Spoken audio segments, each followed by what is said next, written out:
It is the technology show where we translate geek into regular speak. So, being a tech show, we have the joys of technology, and I do have a guest co-host with me who I see has now been able to get into the lobby. So I'm going to bring Alex in. Hello, sir. Hello. Hi. Sorry about that. I was trying to get Chrome to switch on my camera and my microphone. I've got a thing called Re-Incubate Camo, which allows me to use my smartphone's cameras, but I'm not using them. I'm just using the FaceTime HD. And I think that was getting in the way. So shut Chrome down, reloaded Chrome, and here I am. It's a shame StreamYard doesn't work with Safari. That is weird, actually, and I'm pretty sure that if we had to contact most of the people there, they're probably all on Macs. Anyway, you here. You just missed the fantastic introduction, so you missed nothing else. Alex, I don't know if you saw well, I know you saw last week's show. With having guest co-hosts, and thank you for making the time available. What we've done now is instead of the Q&A at the end, we turned it into a topic that that obviously you're knowledgeable about. And as I affectionately always refer to you as the biggest fanboy in Sydney, and I then have to say I'm the second biggest fanboy in Sydney when it comes to Apple. So we're definitely going to talk Apple towards the end of the show.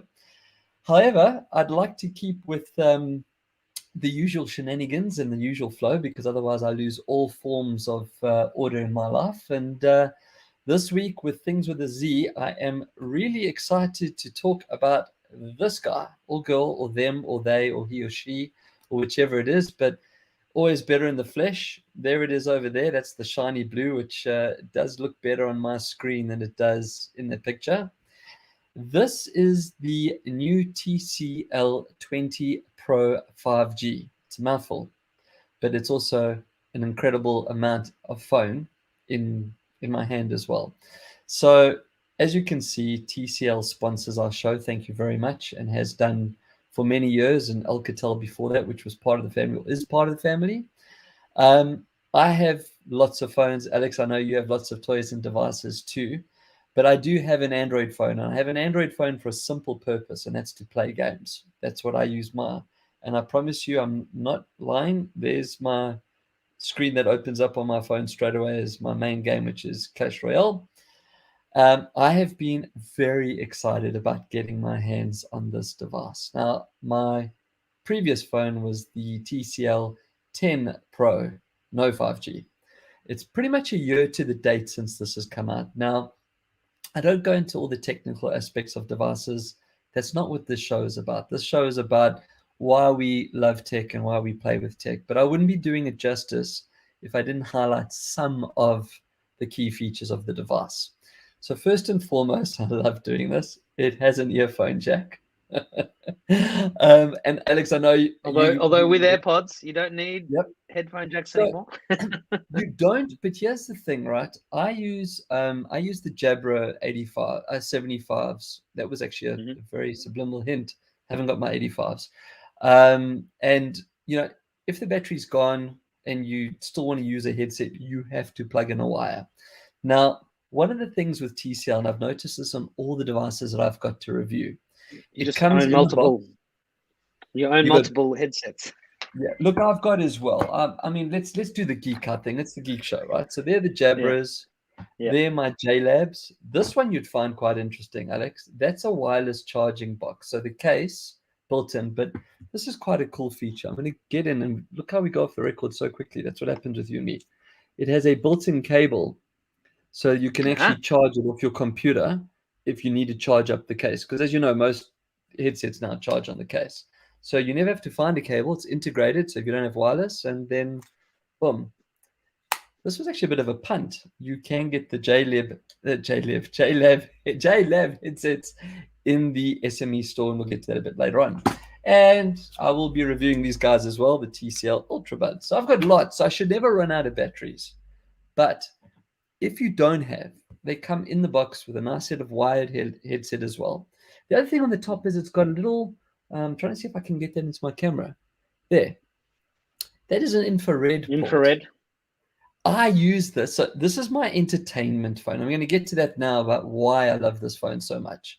So it is an entertainment device. One, it's got the headset. And just by the way, I have a beautiful pair of over-the-ear headsets, as do you as well, for when I'm really listening to music and content, and they work better wired than they do wireless. That's hands down. I mean, Bluetooth it has its moments and it has its interference. So I can now plug in a really comfortable over-the-head set of earphones. The infrared, I can control my TV. I'm doing this because my TV is that way. So I can sit here and control my TV. It's got a built-in TV remote that I've downloaded for the TV. And I can turn on other dumb devices, like things that aren't linked to voice. So I do like the infrared little feature that's inside the phone. My 10 did have this. But let's move on to some of the things that my 10 didn't have and why I've been so excited. So 4 cameras still, same as the 10. These are Sony Optics. They've done they shot with Sony. Anyone that knows anything about cell phone photography, Sony Optics have always had a really good name up there. The back camera is 48 megapixels, the primary. The front is 32 megapixels. So you can do incredibly high definition selfies. It doesn't get rid of the wrinkles, unfortunately. You need software for that. It has a 4,500 milliamp battery. So it's an all-day battery. USB-C, so it also lets you do USB-C out charging, so you can do shared charging. Finally, it has wireless charging. Okay, wireless charging is a very big thing for me. I have lots of toys and I haven't got wires lying all over, but I've got wireless chargers all over my desk. My 10 did not have that, so that's a very welcomed upgrade. And of course, the big thing, the name 5G. It has got 5G in it now as well. Other than that, it's pretty much the same in the sense of what the 10 Pro offered. The next vision, so TCL comes from TVs, as we know. That's their legacy. So their screens have always been good.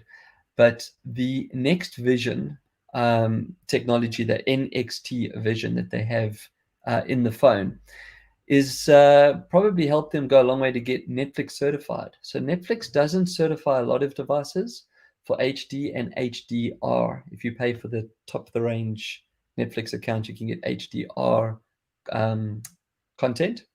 This phone supports that. So as I said at the beginning, why I'm so excited about this is my entertainment device. That's what I use it for. I don't make phone calls on it. I watch movies, I play games, and other than browse the web. But this is my fun phone. This is when I pick this thing up, it means that work stops for a short period of time. And in my life, that's very rare that I get these short period of time breaks. Now, here's the last thing. And it's still, yeah. Yes. Yeah, carry on. Well, I was just going to say it's actually what I was going to say has now. As I saw the thing at the bottom talking about the special deal. So keep going; it'll come back to me. Right. So the special that I've just put up there now, unfortunately, we do the show live, and I've obviously planned these things in advance.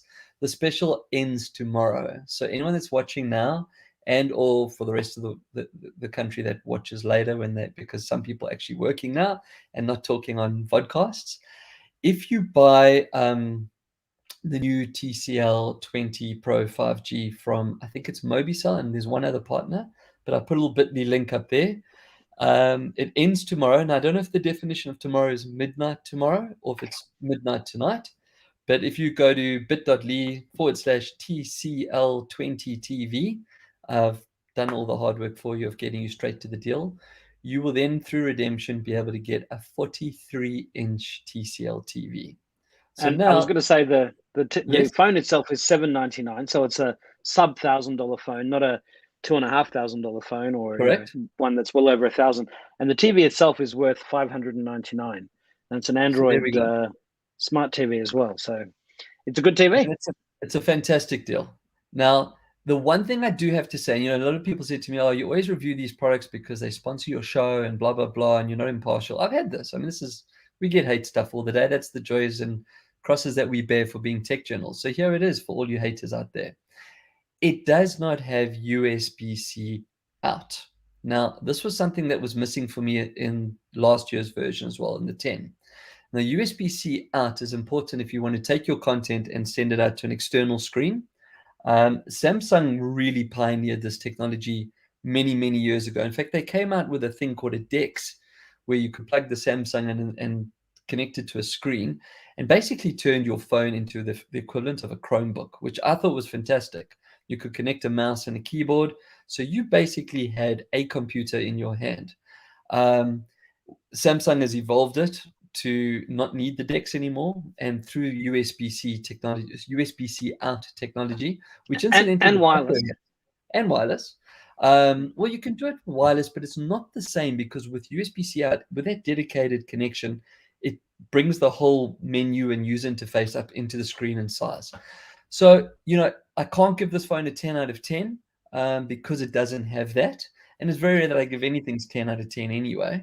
But it is my choice for gaming phone, regardless of whether they sponsor the show or not. And as I said, in fact, it's here. So, I mean, I'm not just, there it is. There's my 10 from last year. It's still sitting here on my desk. Gee, I have too many screens on my desk, Alex. But anyway, so there's my 10. I'm very thankful that I now have my 20. And of course, the 5G just makes all the world of difference when it comes to streaming and gaming. I mean, there's no buffering, there's no slowdown, and there's so many more mobile games. Anyway, that brings us to the end of my review and my experience. Oh, that's what I was saying, and I got myself sidetracked in the box. Wired headset, a clear case, so you can get a clear case to protect your phone, which is important because if you look at the picture and look on it's got the curved glass on the side. You don't want to drop this on the side. It will crack. And a charger and a cable. So unlike $2,500 devices that we have and love out there that don't come with anything anymore, and as you said, sub $800 for tomorrow only, or today and tomorrow only, a free TV as well. I really think this is a head turner and something that's worth looking at if you are looking at getting an Android phone. So that brings doesn't this phone work with the TCL goggles that allow you to? So isn't that USB-C video out? I'm just looking at the specs right now. Yeah, it's a connection out. That's the difference. So what you need with USB-C out is it's something to do with the settings, and I don't, Apple doesn't have this, so it's not something I'm quite across. But on the Android phones, and I said Samsung's really got this taped. It basically has almost a user interface feature that then, instead of just mirroring to the screen, it will auto size. So you're talking about a DeX type of capability as opposed to mirroring. Yeah. Well, that's different. I mean, that's different. Yes. Mirroring, you can mirror it now using Chromecast, or a lot of the screencast technology exists just by default. In fact, they've got one built in. There is a screen share built into the TCL. I'm talking about the DeX thing where you can actually connect a keyboard and a mouse and an external screen. I go like that because my screen got the two. And then you get a desktop Android experience, which is something that well, it's not exactly Chromebook, but I mean it's a Chromebook-like environment. Without having to buy a Chromebook. That's what I'm saying. You can still connect this device to a larger screen and use a keyboard and mouse with it. You'll just be seeing a blown-up smartphone experience. Correct. But presumably to have that desktop experience costs more money for them to include in the build, and it's probably just not important enough yet for them to do that. I know that Huawei, for example, was also having a desktop experience on their phones, and they were the first to have it wireless, and it was cool. I mean, it gave you what looked like, as you said, a Chromebook or like a Windows 10 sort of desktop, and you had the start button on the left-hand side, and but I sort of question how many individuals use that. I know that in business that's used a lot because businesses want people to have. But then if you go back to what I use my phone for, which is purely entertainment, okay? I have an Espresso portable monitor, an external monitor that is not powered. It's not self-powered. So if I wanted, and it's a 15-inch device, if I wanted to connect my phone and play my games or watch my movies while I'm away on that screen, I can't do it because it doesn't have a Wi-Fi protocol. So I can't do a screencast or screen share. So that's where that is. As I said, that's the only negative. Doesn't that screen allow you to see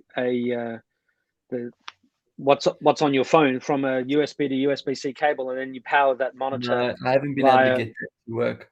Right. Well, we can try this. I'm assuming that should work. I mean, that if the TCL 20 Pro 5G can send video to its glasses, it should be able to send. I mean, look, I'd love to try No, it I'm myself, but it busy should be doing able it to now. send. It just said your phone can charge. It's picking it up. I've plugged into my screen. Okay. So it says your phone can charge. Your phone can charge another phone and battery will reduce, blah, blah, blah. So it's the warning. So it's picking up my external non-powered monitor as a screen. The Vision goggles, the NXT Vision glasses that you were talking about, which I reviewed, I think 2 weeks ago, those don't have the same power requirements as a 15-inch 2K screen. But doesn't that 15-inch monitor kind of be powered externally? It can, but then it uses the same port. So it's me being a geek. As I said, it's just like I'm probably the exception here, not the norm. But the thing is, that is the one thing that I can fault on the device. Everything else I can't. I mean, the screen is it's fired up. My eyes like went down. I mean, the screen is absolutely beautiful. It's got From memory, colors. Looking at the specs of the Espresso, you can power it also via the USB-A. I think so, but I don't have anything here to power it by that. Sure. Well, I would definitely try it.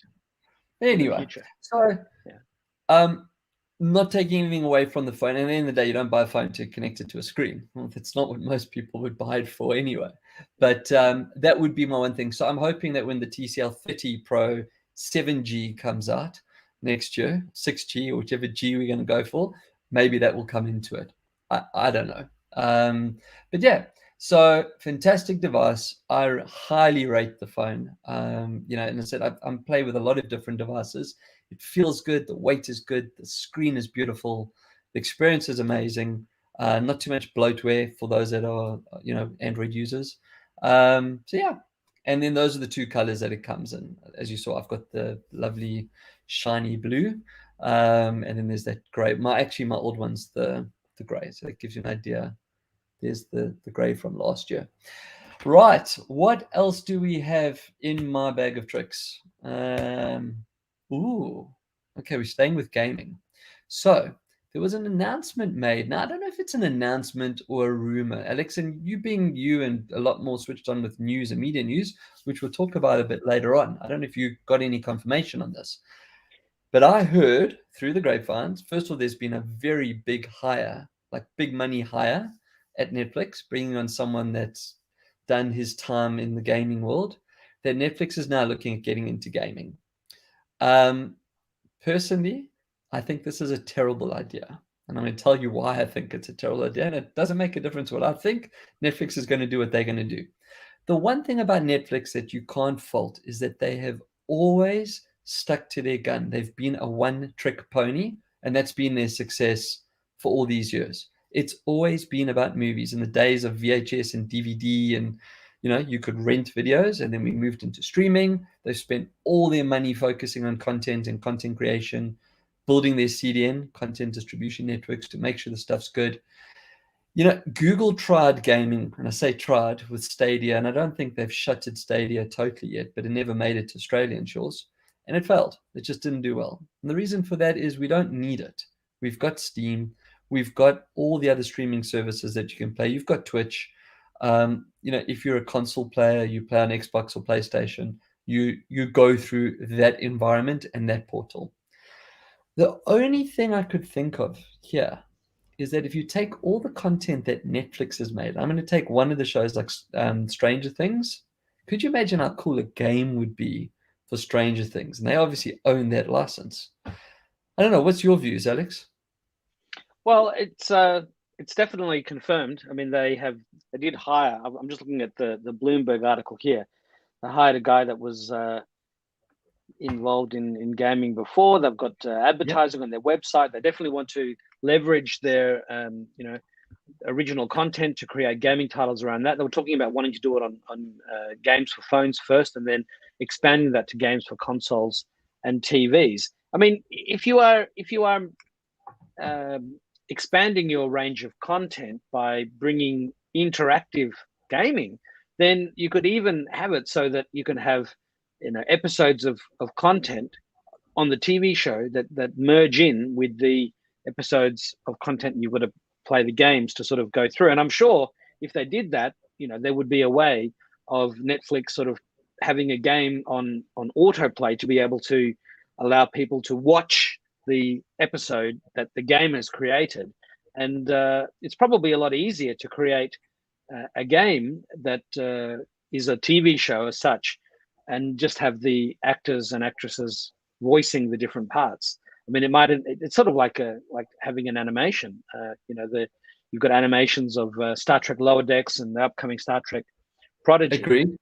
There's a lot of work in doing that. It's probably a lot less hassle than having millions of dollars in huge sets to do Star Trek Discovery or Picard or whatever else it might be. And in a world where we watch a season of TV, which is now 6 episodes or 10 episodes, excuse me, we then have to wait a whole year for the next one. It's so Can annoying. I have a moan? I'm going to have a moan now. You've just opened up the rabbit hole for me. So in an environment where we've had the last 18 months with COVID, and it has put pain to a lot of production. There's been some incredible shows, not too much just Netflix, like across all the studios, right? Yeah, they haven't been able Apple to produce TV, content. But here's my bugbear. Why didn't we see more animation? Why weren't these studios producing tons of really good animation? You don't need to go anywhere. You don't need to go on set to shoot anything. You need a good studio, and people are staying at home. So you got all the designers at home. And why didn't we see more freaking animation? I was like, this was the time, and I love adult animation. I think it's a fantastic genre, So they all failed there, in my opinion, because you mentioned some good names. What's it, Below Decks, the Star Trek one? Which was awesome. Yeah. Season 2's coming soon. Star Trek Prodigy, you can see the trailer. It's a bunch of young kids who found a ship called the Protostar. Now everyone's starting to shoot the game. I think that probably a lot of what happened last year with global lockdowns probably freaked people out. People weren't probably thinking. I mean, they probably were trying to figure out how to get their schedules back on track to do the live action stuff. We did have shows that were filmed. We saw Tom Cruise with Mission Impossible screaming at people in his on set because they were standing too close to each other, and he had to put up money himself to sort of guarantee to the insurers that the movie would go ahead and it could be shut down at any time. We saw the Epic Foundation series that Apple is launching later this year, which is based on Isaac Asimov's incredible trilogy, which is about 12 or 13 or more books. I've read them all over the years, and I've reread sort of all the original Asimov ones just recently, and it's an incredible story. And that got shut down for some months, and they had to wait until they could start again. So part of it was that they just weren't in that mindset, they weren't thinking about it. To create an animated series, I mean, you've got to have the talent. You've got to. Everyone has to be ready to do their job, and you still have to have showrunners and writing rooms, and there's still a whole stack of stuff to be done. And I just think the world wasn't in that right mindset. But I'm sure that now, I mean, I know that Warner Brothers has done heaps of animated. The argument to that, and staying with the theme of gaming, right? The gaming companies and the esports companies flourished, and this is kind of the point that I'm getting to as well. That's what they do.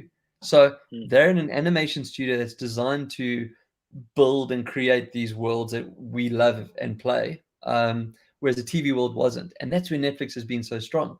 That's what they do, TV. So it's going to be interesting. So I want to move on to the next segment. Are you for or against Netflix gaming? What's your views? Look, the problem with Netflix is that when they first started, there was no aggregator except for channel BitTorrent and the Kazars and Napsters of the world, which were frankly, completely illegal. Now, they showed the entertainment industry that it was possible to have all this content stored online and easily distributable. But the missing piece of the puzzle was monetization. Now, when Netflix came along and showed that you could monetize this quite well, we suddenly had the situation where HBO and Netflix were saying that they wanted to become each other. HBO wanted to become Netflix before Netflix became HBO, or vice versa. There's a famous quote. And then we saw all the TV and movie production companies say, well, hang on, what are we giving our rights away to Netflix at presumably lower rates than we were getting from the world's TV networks in each different country? Now, why are we licensing it to them when we can have our own licensing and streaming service? So we saw CBS All Access, which I think has become now Paramount Plus. In Australia, we have Stan, which is owned by Channel 9 and and Fairfax, which actually is now the one organization, just called Nine Media. We have Netflix itself. I mean, in the States, you have Hulu.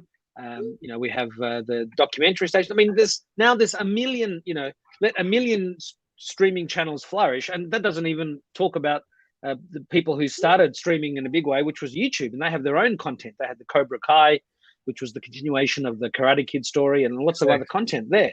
So, Netflix doesn't have the market to itself like it did a decade ago. It's got a lot of competitors, all of whom are also pouring billions upon billions of dollars into creating original content. I mean, look at Apple TV. Apple has said they've had opportunity galore to buy Disney, to buy, Warner Brothers. They could have bought any of these companies. They've got hundreds of billions of spare cash flow, but they don't want to just grab somebody else's existing library. They want to create fresh, new, compelling content. And of course, they started at zero, and they're still, Netflix is way up here and Apple is down here with the amount of content, but it's growing fast.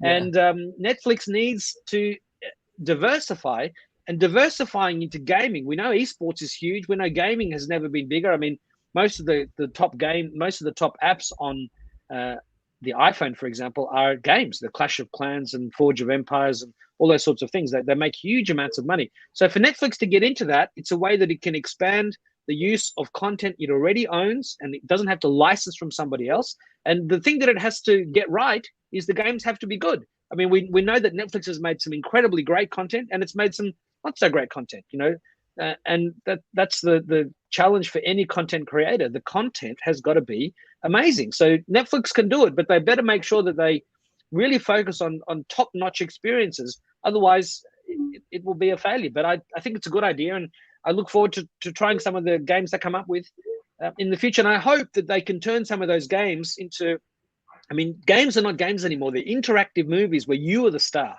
and it won't be long. And I've read about this for 20 years. They'll be bringing, you'll have AI that will recreate a young Arnie and Marilyn Monroe and Cary Grant and all the famous stars from history in some sort of modern movie, which can be a game that you can play as well. And once we get those experiences beaming directly into our minds, like in the Matrix, I mean, you'll be in the movie. You'll be running around doing all those things, and but you'll be seated in some sort of a chair. But you'll be experiencing it all in your mind. So this is just step one, and I think Netflix is going to do well. Well, let's see what happens. So you're cool. I'm definitely against. I'm going to move on and leave it there, and we'll see what happens. Sure. Nrb Healthcare. For those people that don't know, the healthcare provider, one of them is Nrb. Very interesting move that they made. Again, probably spurred by COVID, but more importantly, way overdue. And they've now put their card into Apple Wallet.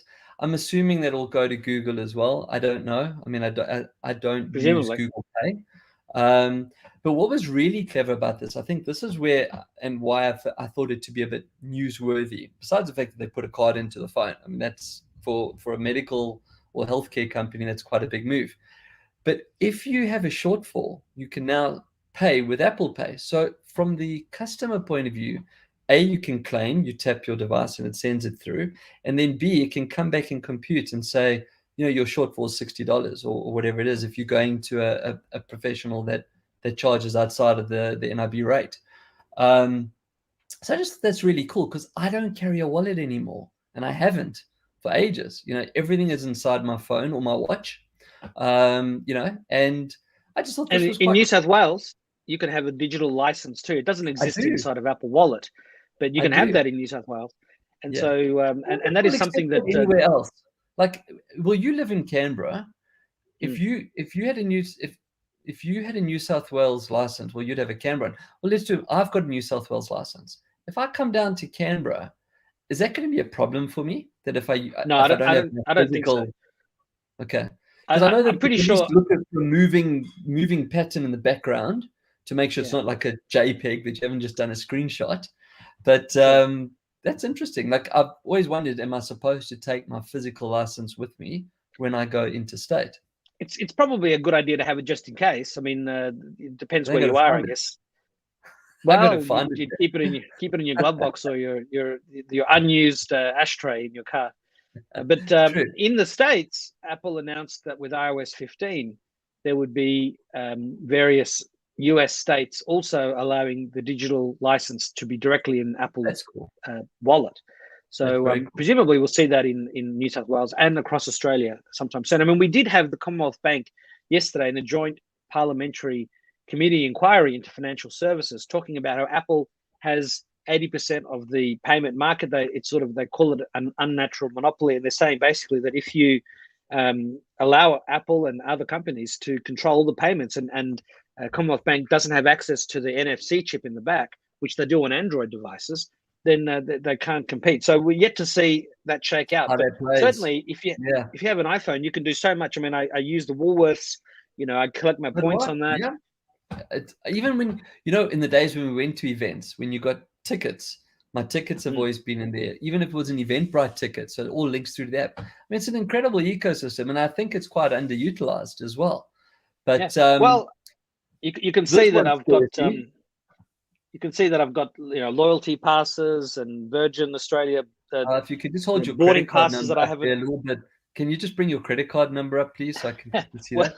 Well, it's not going to show it to you there, No, but certainly you've got loyalty passes for all sorts of things that are appearing in your phone, and this has been very handy. When we could still travel, I used to go to the US a lot for various events and things, and you'd log on, you'd show, and when it would show you the QR code for getting onto the when you have to bring it up to get onto the plane, the screen would automatically brighten to maximum, so that it would make it easy for the QR code reader to read it. So they really have sort of thought about various things and integrated it.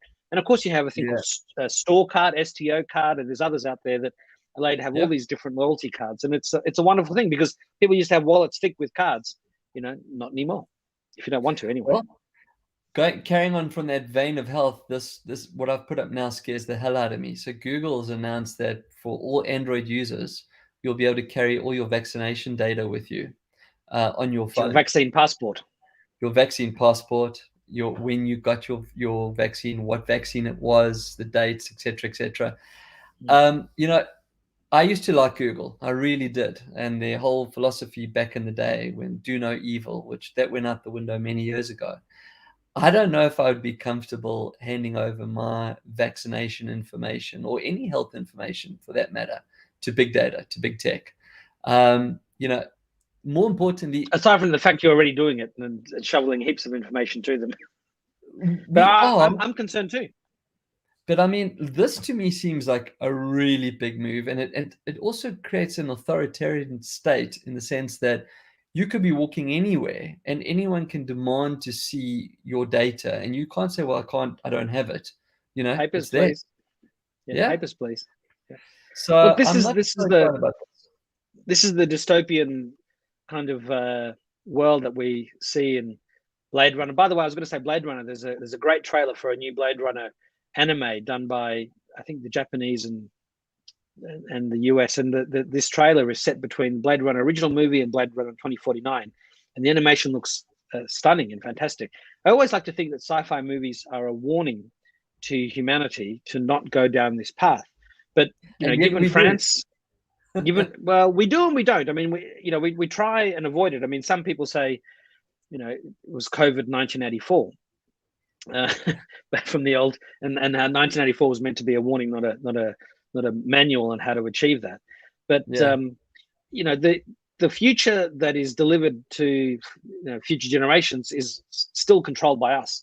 And whilst we're alive, we have an ability to fight against dystopianism and having that future where we're all just pawns of the state, and we have to have everything on our phones. But that's where it's going to.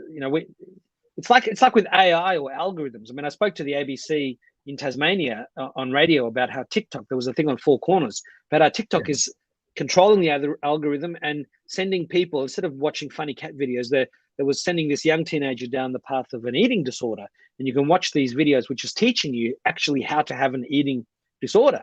And it's ridiculous. And it reminded me of how a few years ago I was talking to people who are in the AI business, and and I heard about the concept of explainable AI, explainable algorithms. We need to know how the AI and how the algorithm is working, even though that's something that's a trade secret. But unless we know, how can we trust that the AI is giving us the right information? How can we trust the algorithm is working for our benefit and not the profit benefit of some corporation that is incentivized to continue showing things that are not good for you, which is what the Four Corners program is accusing TikTok of.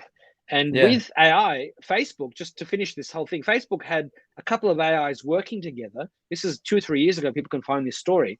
And the AIs, they realized they had to order the AIs in programming to talk in English, because the AI started to develop their own language, and they showed some examples of what the AIs were talking about. I remember reading that article. They were nonsense words that clearly made some sort of sense to the AI, but made no sense to the humans.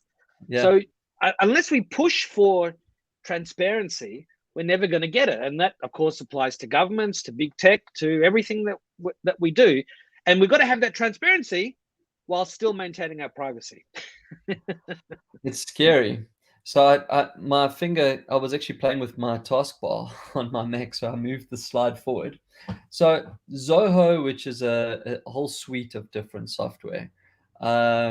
They've got CRM. So I actually use HubSpot. That's the CRM that I prefer to use. They've all got their pros and cons, but shout out to Zoho. That's why I thought I'd put it up there. They are giving away Invoice for free to all small businesses. You know, everyone is doing it tough at the moment. Here in New South Wales, our lockdown's been extended again. This is like the never-ending lockdown. We could actually make a series about this, you know, coming soon from a bedroom near you. I don't know. But, you know, they've rose to the occasion. They've realized now even more people are going to be working from home. People are losing their jobs, starting their own businesses. So they've given away Zoho Invoice for free. And basically what that will do, it'll give you an online invoicing system where not only you can generate an invoice, hence the name, but they've integrated the payment as well. So you'll be able to accept a payment, so credit card or Stripe or PayPal, I suppose, any of the online protocols that they have, which, you know, when you're a small business, and I mean, there's currently grants being offered to help with cash flow. It's one thing to send an invoice. I mean, some people can do an invoice in Word, and there's nothing wrong with that. It's legal. You're allowed to. But how do you track it? How do you watch your invoice age without having an accounting program? And a lot of small businesses get this wrong. So by putting something like Zoho Invoice in place, and there's lots of choices, but this one's free, you'd be able to generate your invoice. You'd be able to age your invoices. You can even set up automatic follow-up emails that go, hey, Brett, sent you an invoice 7 days ago. Can you pay it, please? So, you know, you've got someone AI, as you were talking about just now. But you've got this automatic system that's in place that can help you collect your cash.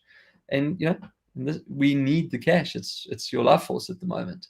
So, and of course, no one is under any illusion that that Zoho, you know, isn't trying to get you to sign up to its other services and use their Office suite and use all their other things. So, but you know, it is good to have this. I mean, there's also Bittrex and there's a whole stack of different alternatives. Yeah. But it's nice to see that they're.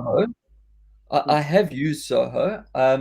Honestly, the reason why I moved to HubSpot, I found Zoho was more open source than it was built, and it was trying to do too many things. This was a while ago, so not attacking the software. I haven't used it in a while. It wasn't hard to set it up. It was quite easy to set it up, actually. I just found that there were too many moving parts for me at that stage. Whereas with HubSpot, and I got it, and it was just there. It all integrated. And with all of these things, because they're SaaS, you know, software as a service applications, all cloud delivered. I mean, you know, all of these platforms are going through a continuous process of improvement. And when new features come, they're just made available to you, and you can watch a tutorial on how to use them. So I'm sure, and I haven't used it in a long time as well either, but I'm sure it's a lot more mature than it was when you last did. But that's only a natural. In fact, when I was going through to find some images, there's Zoho One. So they've now also put together, which is what HubSpot was for me. It's all of it in one. So you don't have to think about which parts you need. Because that's the problem, is when you know what you're doing and you know the different components, it's easy to build a stack. But when you've built something and invested in something, even when I say invested, I'm talking about your time. A lot of their stuff is free until you need to upgrade, which is great. But when you've invested your time into a stack and then find that you're missing a piece, and then you have to go back 3 steps to integrate, that just becomes a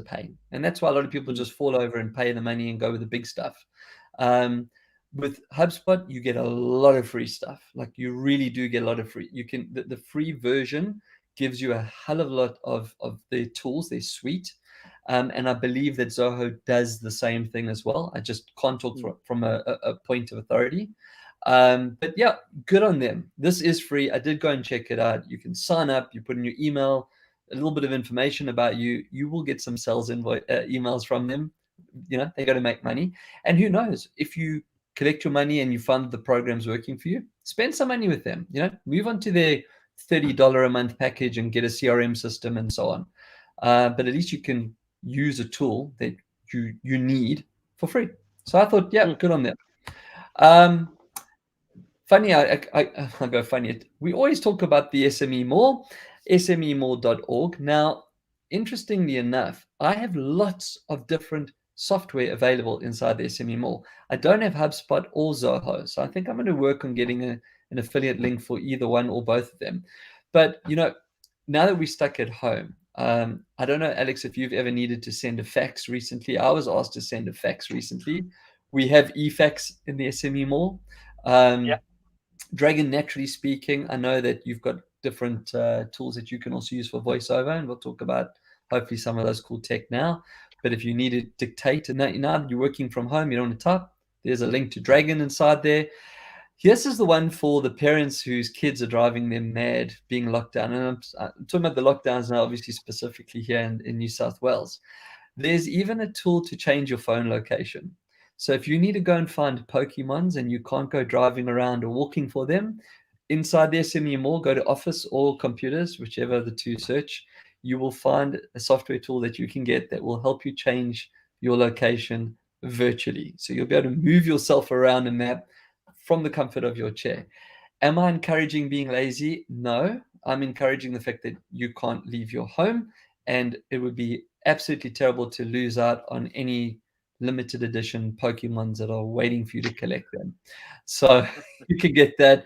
There's game codes, you know, for all the games like we were talking about earlier with Steam, and just generate games for your PCs and Xbox and PlayStation, and even Office Suite, which is the Libra, the open version of Microsoft Office for Windows.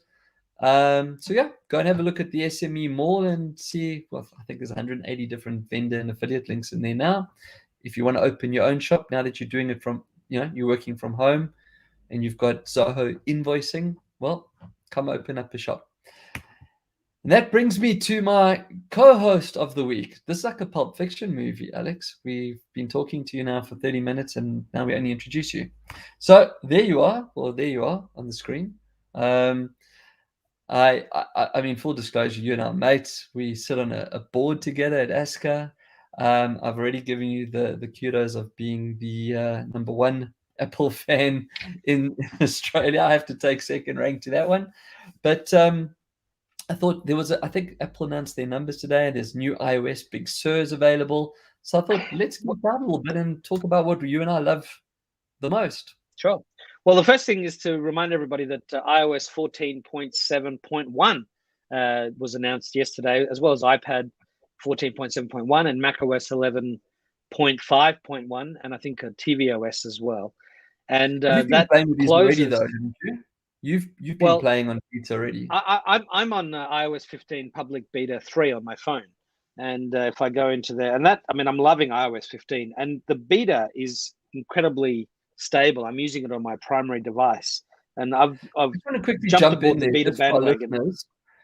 Just a bit of a warning. So a beta version is for people like us that like to geek out and play with the new things before anyone else.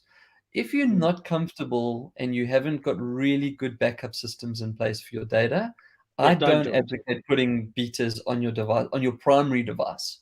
If you're fortunate enough to have additional devices, go for it, you know. But just always please bear in mind when you play with beta software or experiment with upcoming releases because you want to be first, please make sure you have a good backup and check your backup and then have a backup of your backup. And do it on devices that are not your primary devices. I mean, I've been running Windows 11 developer beta on a Samsung Galaxy 12 tablet, which has a 7th generation Intel Core processor. And the reason why I'm Well, it's great, but I mean, I was giving a 1 hour and 45-minute presentation to the Sydney PC user group, a member of one of the ASCA affiliated computer clubs for PCs and technology, which includes Macs and Androids and everything else and connected appliances in Sydney. And of course, we haven't to do it on Zoom. We only had one physical meeting this year, back I think in April. We were going to have more, but the lockdown started again and the worries about that. But it was a bit unstable. I mean, it was a bit fiddly to do it yesterday. It wasn't as smooth. And Microsoft with Windows 11 has said that you need an 8th generation CPU as a minimum.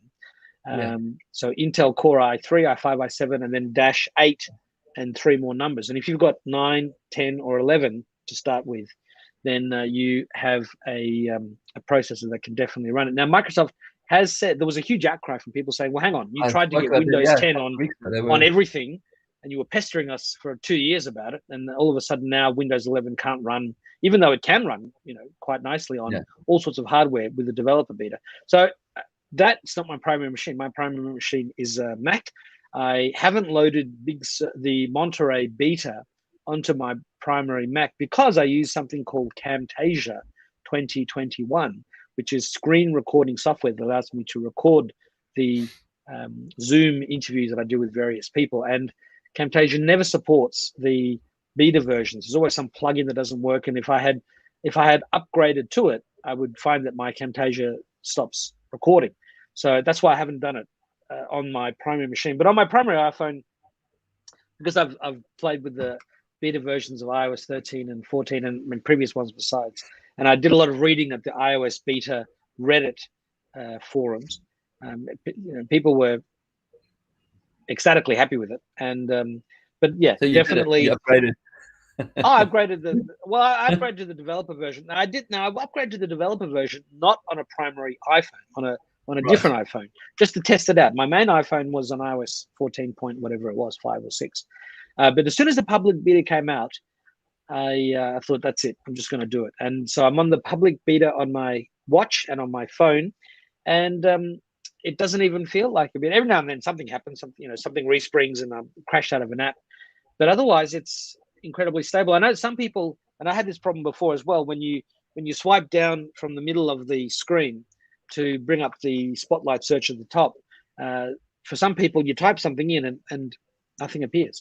And I know that happened to me in iOS 12 or 13 with the beta, and there was 1 or 2 cycles where they updated it and with a new beta version, and I didn't fix it. And I remember, writing in saying, hey, you got to fix this because I use Spotlight all the time. I actually had to move the apps that I used most commonly to my first or second page so that I could just tap them and quickly find them because I was so used to swiping down and searching for it that way. And so that has caused some people a problem on iOS 15 public beta 3, but I'm very pleased to say I haven't seen that. Okay. Now we're getting to the end of the show, and I didn't get to do half the Apple love that I wanted to do. The one thing that, just for the audience, when you meet Alex in person, the first thing he's going to do when he sees that you are holding an iPhone and or have an Apple Watch is he's going to come up to you and tell you something. He's just going to volunteer it. And that's what I love about it, is that it's never a dull moment when I meet you. In fact, I remember you were the one that showed me how to turn all my little icons on my Apple Watch into a list. And I still have that. I'm still in list mode. I haven't gone back to it because it's much easier. I show people all the time. I mean, just on the Apple results, they smashed it. I mean, for iPhones, the street was saying 34 billion Apple. You cut out. Alex, you've muted. Alex, you've muted.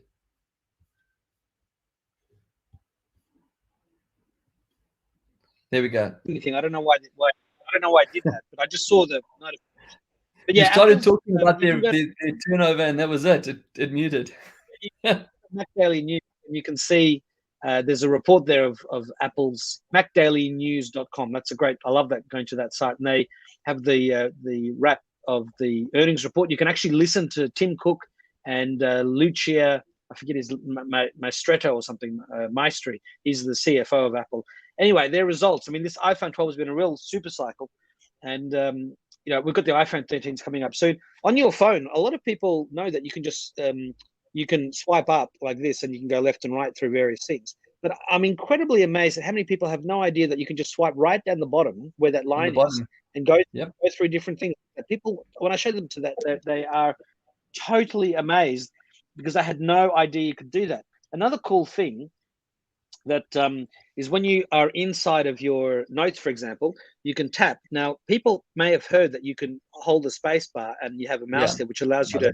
But a lot of people don't know that you can just tap the cursor itself and move it around directly. Now, one of the things that iOS 14 got rid of was the magnifier. But you can see in iOS 15, the magnifier is brought back. But that is very handy. And then if you tap on something, you get the little. If I double tap on something over here, you get the little yellow selection bars.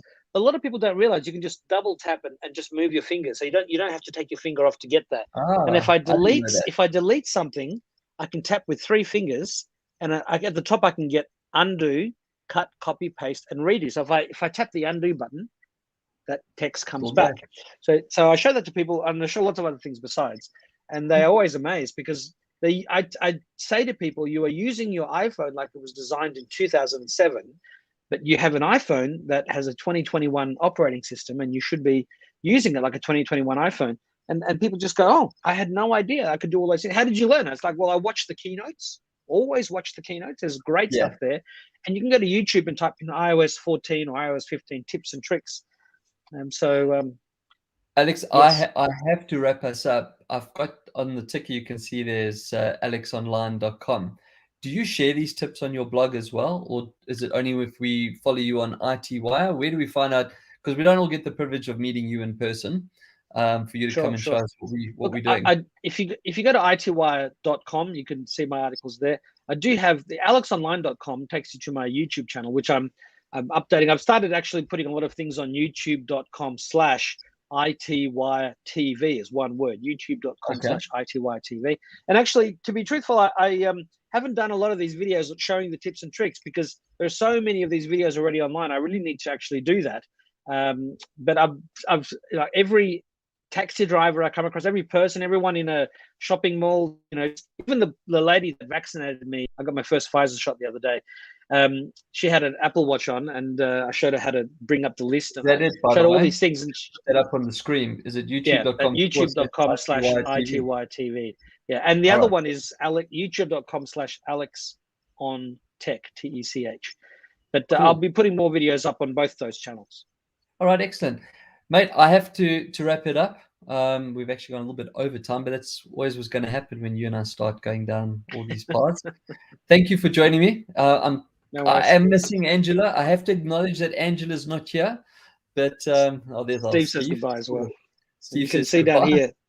They even put his profile. Oh, wow. The bottle. I got this in Hong Kong or Singapore or somewhere like that, and put his glasses back on. He's even holding a little iPhone in his hand there. I don't know how happy Steve would be now looking down on us with some of the things that are going on, but it is what it is. I do have to wrap up. Alex, thanks again for everything. Really appreciate it, mate. Thanks for coming aboard, and I wish we had a TARDIS. We could start it all again. Well, okay. Until next time, keep your screens clean and your knobs shiny.